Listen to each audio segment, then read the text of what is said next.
confused by finances, investing, estate, and retirement planning? Well, I went to school so you don't have to. Welcome to Finances and with Kathy and Jennifer. Welcome to Finances and 10 Bad Money Moves. I'm Jennifer and I'm here with Kathy. This week we were thinking about ways we could correct financial mistakes people may have made due to bad advice or through a misunderstanding. So the first thing that I've been talking about lately is the idea of not paying off your student loans quickly and not putting enough money towards that. You need to not put off your student loan, even if it's a very large amount. You want to make sure that you're paying down what you can. Nearly half the students who start college don't finish. So they end up leaving with a debt and they're not going to get the same pay scale they had hoped to when they went into college. So it's harder for them to repay. That loan doesn't go away because you haven't finished your education there. So make sure that you're repaying on your loan, because if you don't, it's going to hurt your credit.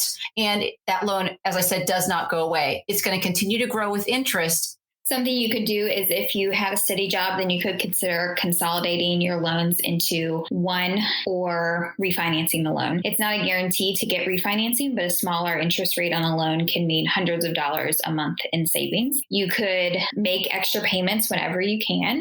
Enroll in auto pay so you don't put off your debt. Instead, you're paying it first. And there are also lower interest rates for auto pay options because they know that they're going to get their money. So that's a good thing for you to do too. You could pay biweekly every 2 weeks instead of monthly, because if you do that, then that's going to add up to one extra payment a year, saving interest costs as well. So an example with that would be if you have a $20,000 loan payment or $20,000 in debt at 7% interest over a 10-year loan, then you're going to pay that off 13 months sooner with almost $950 in savings if you pay biweekly instead of monthly.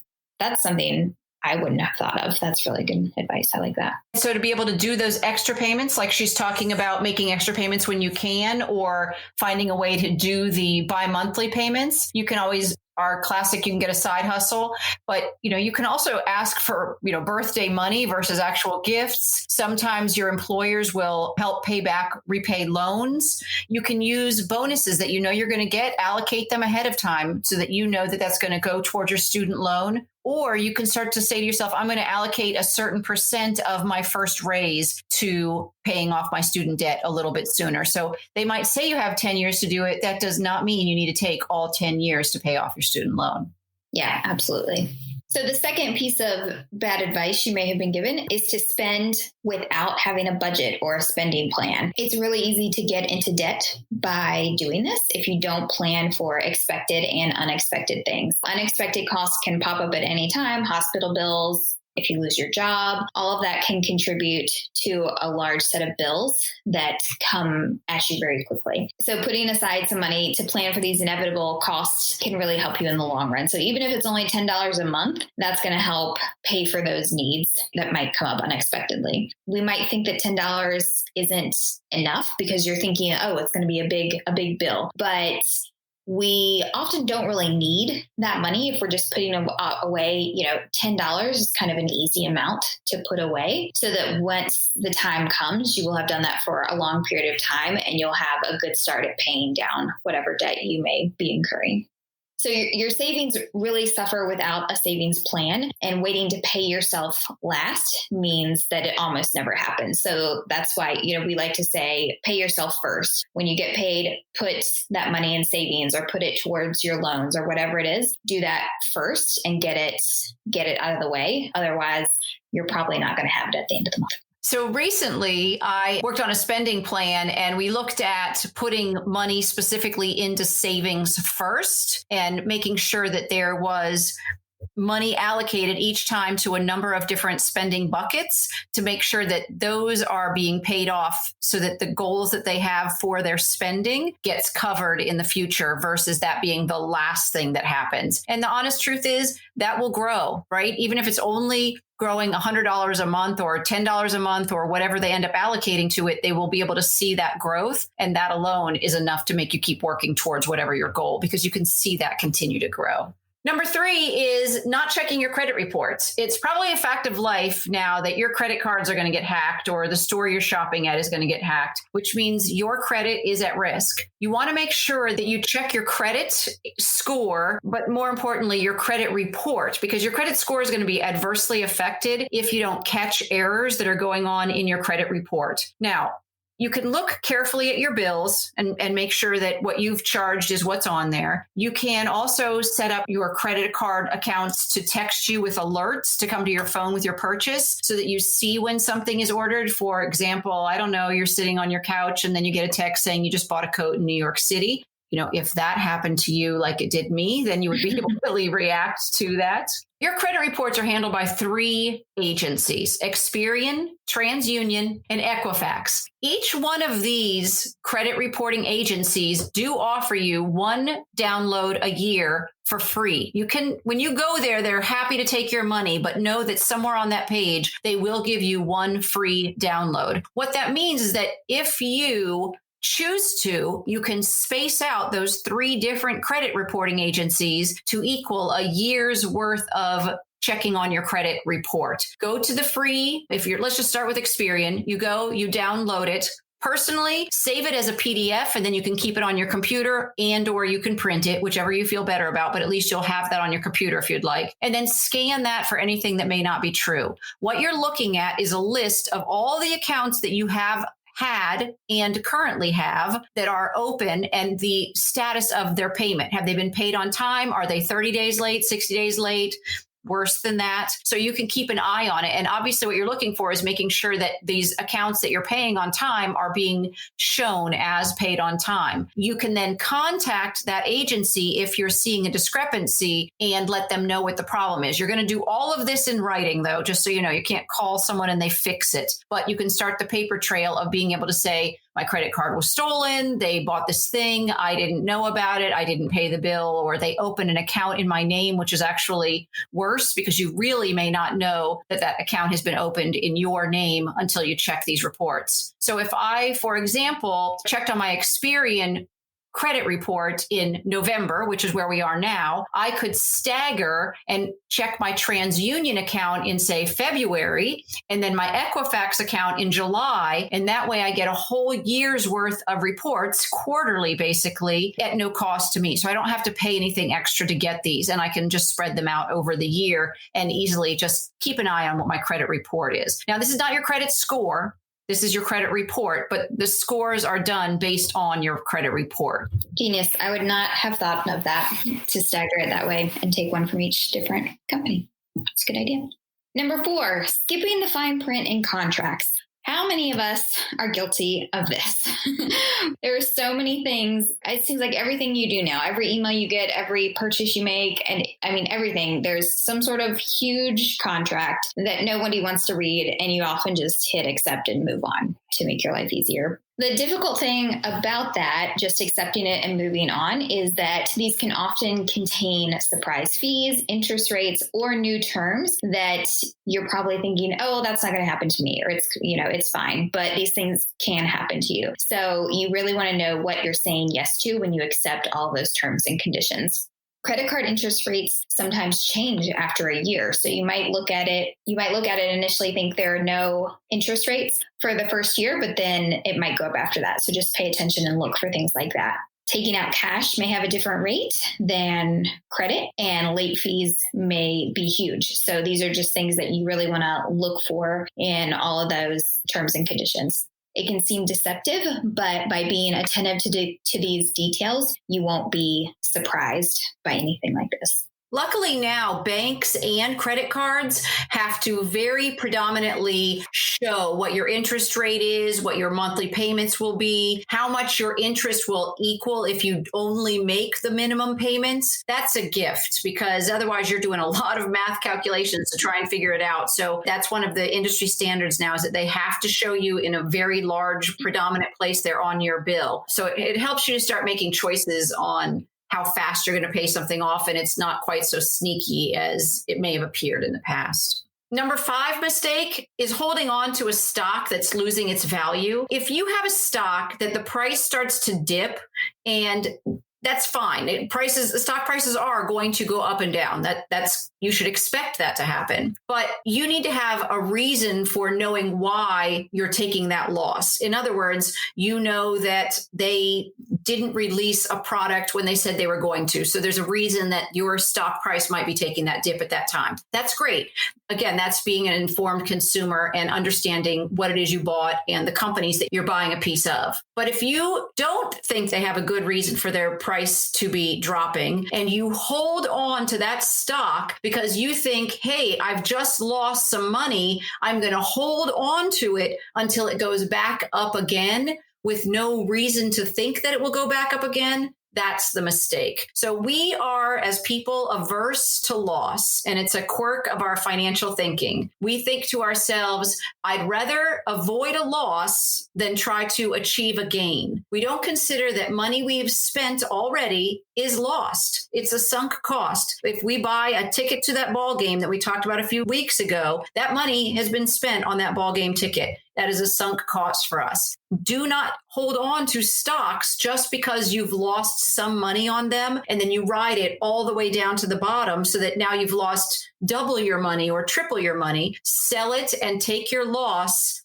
soon if you have reason to believe it won't come up again. The price of it will not come up again. You know what? And it's almost like, I don't know about you, but if you're selling something on Facebook, for example, and you're thinking, hey, I've got this couch I want to sell and I paid $1,000 for it. So I'm going to sell it for $800. Great. But if no one is going to pay you $800 for your couch, you're just holding on to it because you paid $1,000 for it. You're making that same sunk cost mistake. You need to consider what is it that you can sell it for, and whatever that number is, that's what you should. It might be a loss, but if it's not going to sell for more than the cost that people are willing to pay for it, sell it.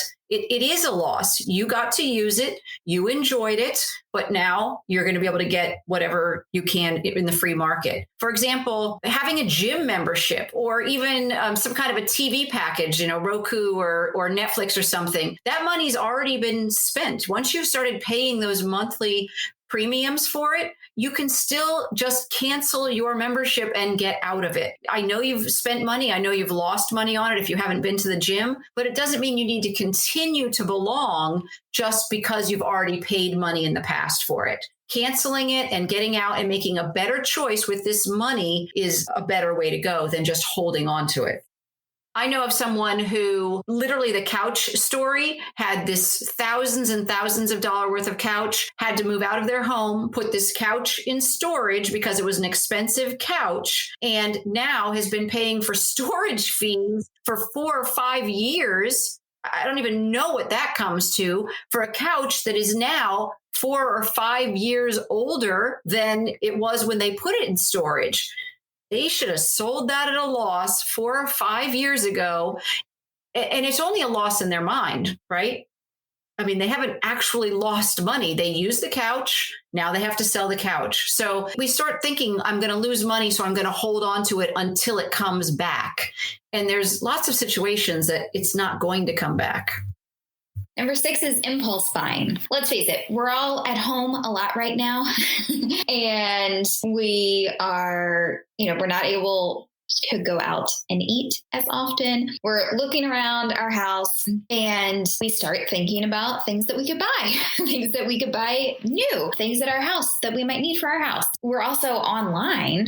A lot of people are online a lot. And so it's really easy to be sent emails or browse a website or get a Facebook ad and be tempted to click that to see what the deal is. We see all these extras or we see all the free extras and assume that it must be a good buy because we're getting something with it for free or we're getting some sort of really good deal with it.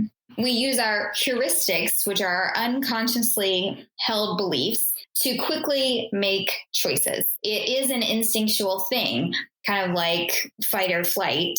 It might be something that makes you feel good in the moment, but in the long run, it would not have been a great decision. So just ask yourself, does this fit into your budget? I mean, if it does, you already have budgeted for being able to click on here and buy it, go for it. If it's not, you could try things like waiting a day, putting it in your basket online and decide if you really want it or it was just, sweet in the moment and you thought you might get it. That also works that sometimes they'll come back to you depending on the company and say, hey, you have this thing in your basket, here's a coupon for your patients. I know that my daughter and I sometimes will send pictures of ourselves in clothes in a dressing room. Now, I haven't been in a dressing room in months. You're just looking for an opinion and asking someone else, do you think this is something that I need? So again, asking someone, is this something I should be buying? Do you love it? Because if you don't love it right now, you're not going to fall in love with it later. If you know that you tend to buy during emotional times, and I think this might qualify easily as an emotional time in all of our lives, you want to identify that. And then you can contact a friend or family member and just say, hey, I'm feeling like this. Or you don't have to even identify it. Just when you feel like it, contact someone else and just talk with them. So maybe that whole sense of I need to buy this to make me feel better will pass in the moment. We like to call that retail therapy. Yes. Not a good idea. Hence the asking someone else. Yes. And clearly, don't compare yourself to others. I mean, that's easy to say, but I mean, if that's what motivates you to buy things and you don't have the money to buy it, you need to stop.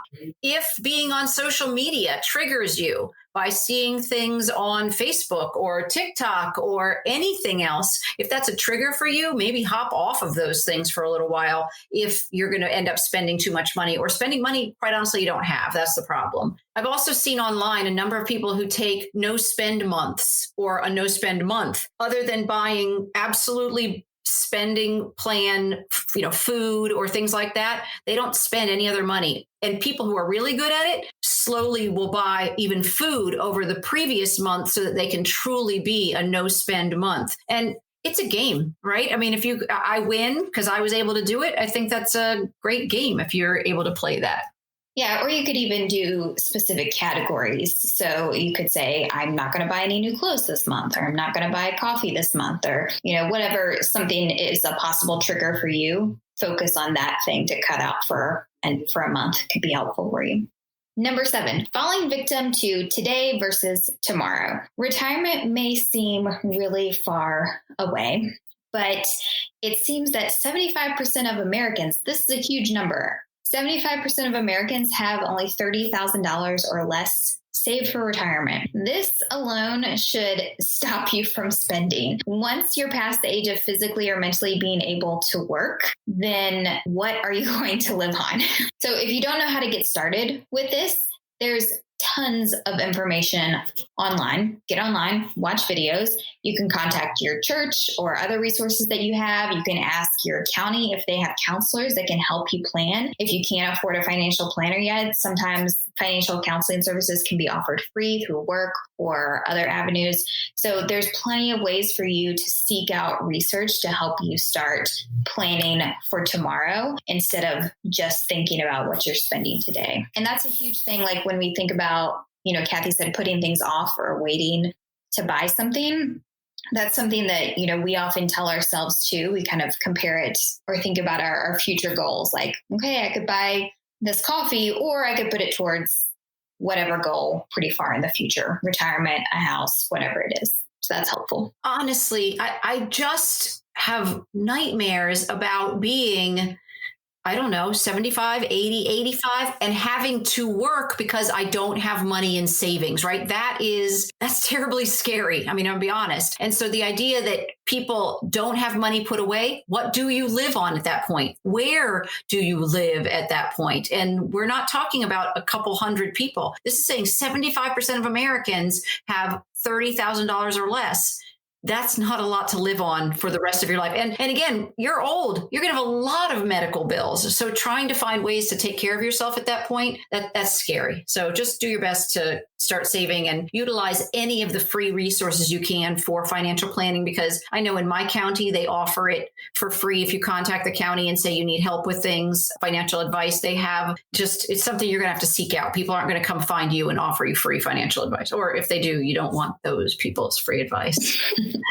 Number 8, spending money to show your love for people. It's fallacy that, if I spend money on someone, then they'll know how much more I love them. And that's an easy way to get trapped into spending money that you don't need to spend. And one way that can happen, though, is even offering or saying yes to co-signing a loan for a family member or a new love in your life. This debt is yours, and you will have to pay it. If the person that you're co-signing with does not pay their part, it becomes your debt, and it will show up on your credit report. And if they're not able to keep up their end, you will get to keep up their end and your end of paying it. Merging your bank accounts too soon. If there's a breakup and money is going to be split, at best, all that money is going to go 50-50, but at worst, your account can be emptied prior to you having access again to your account. So you just want to make sure that you're merging accounts when it's the right time to merge them. Don't ignore the spending habits in a new relationship of your partner. Seek any financial therapy. If you guys don't agree on when to spend or how to spend, it is a great way to save a relationship, because this is somebody that you're going to have money with that, falling victim to today versus tomorrow. You're going to need that money in the long run, and making sure that you both are on the same page with how to spend and when to spend.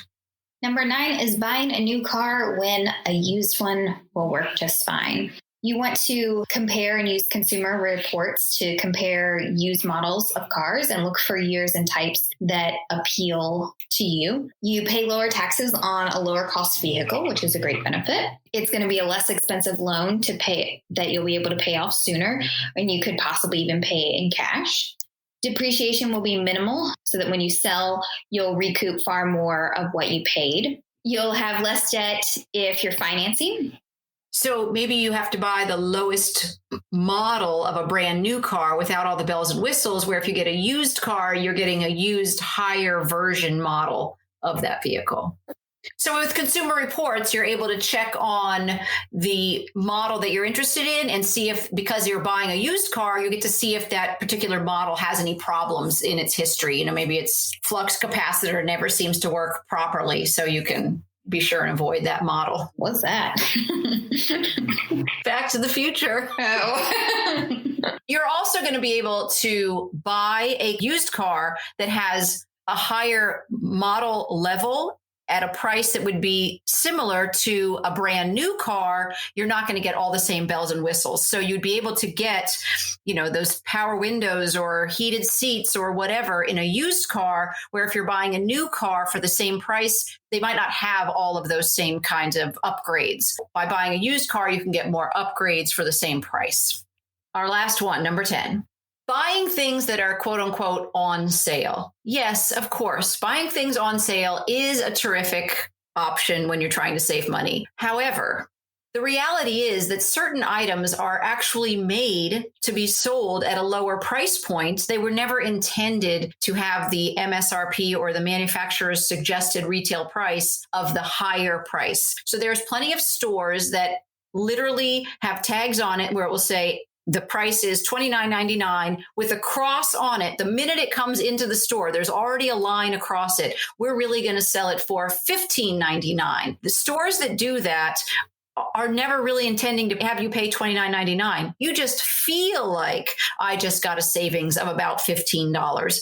The item was never worth the $30. It was only ever worth the $15. For example, outlet malls used to move products that had not sold in their regular stores, and then you could go buy them. The purses are last year's, for example, but then they started realizing people were waiting to buy their products at the outlet stores. So they started coming up with their own line of products that were only sold at outlet stores. They were never in their regular retail store. And by having a cheaper product out there and not necessarily as great a quality as their regular stores, people were still buying them because they were less expensive. And that just gets their company brand name out there. So if you start seeing a whole bunch of Under Armour shirts, you might start thinking Under Armour is a great product because everybody has it. But they have it because it was in the outlet store, not because it was the top exercise outfit, for example. They started creating cheaper products to put their names on to be able to get that goal of having more people wear it. 50% off of an overpriced item is really not a sale. It's just putting it back down to the price that it should have sold at. And we fall for that 50% off if that's not, if it was meant to be sold at that, that's not a discount for us. And it goes back to making you feel good too, because you see it, oh, I got such a great deal. And then you feel happy about that. But in reality, it wasn't really a good deal. It was still too much. I don't know how many conversations I've had over my lifetime with people who say, oh, I saved $40. Well, how'd you save $40? Well, it was because, not that it was actually on sale. It just had a different price marked on it.